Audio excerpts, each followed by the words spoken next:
حضرت فاطمہ الزہرا رضی اللہ تعالی عنہ اپنے میراث کا حصہ مانگنے کے لیے حضرت ابو بکر کے پاس آئی تھی اور حضرت ابو بکر نے انکار کر دیا. بالکل ٹھیک ہے، صحیح حدیث ہے. جواب دینے سے پہلے مجھے یہ بتائیں کہ حضرت ابو بکر کے پاس کیوں آئی تھی؟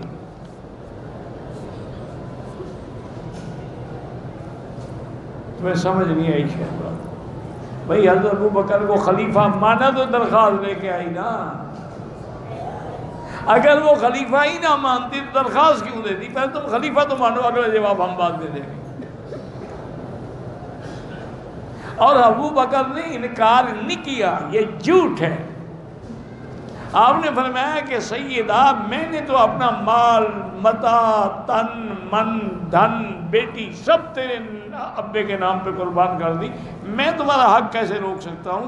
لیکن تیرے ابے کی وصیت ہے کہ نحن معاشر الانبیاء لا نرث دینارا ولا درہما ما ترکناہ فہو صدقۃ. ان کا میراث ہوتا ہی نہیں. تو جب نبی نے منع کیا تو میں کیسے دے سکتا ہوں؟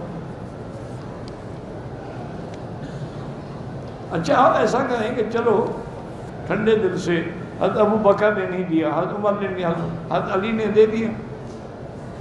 حضرت علی بھی تو خلیفہ بنے تھے نا، اپنی خلافت میں انہوں نے دیا بی بی فاطمہ کا اور باقی رشتہ داروں کا حق. ایک شیعہ نے بڑا معقول اعتراض کیا. دیکھو معقول بات تو سب کی ہوتی ہے، شیعہ ہو یا کوئی ہو. میں نے جب یہ بات کی تو انہوں نے کہا کہ حضرت علی حضرت کس کو دیتے؟ بی بی فاطمہ تو فوت ہو گئی، زندہ ہوتی تو دیتے. میں نے کہا میراث جو ہے صرف بی بی فاطمہ کا تھا، فضل عباس کا حصہ کون دے گا؟ اگر نبی کا میراث ہے تو پھر بیویوں کا حصہ کون دے گا؟ وہ کیوں نہیں دیا علی نے؟ اگر اتنوں کا حصہ نعوذ باللہ علی نے نہیں دیا اور خلافت میں کوئی فرق نہیں پڑتا، تو صرف بی بی فاطمہ کو وہ کر نہیں دیا تو ان کی خلافت میں کیا فرق پڑتا ہے؟ پھر وہ ٹھنڈا ہو، سمجھ آ گئی اس کو بھی مسئلہ تو ٹھیک ہے.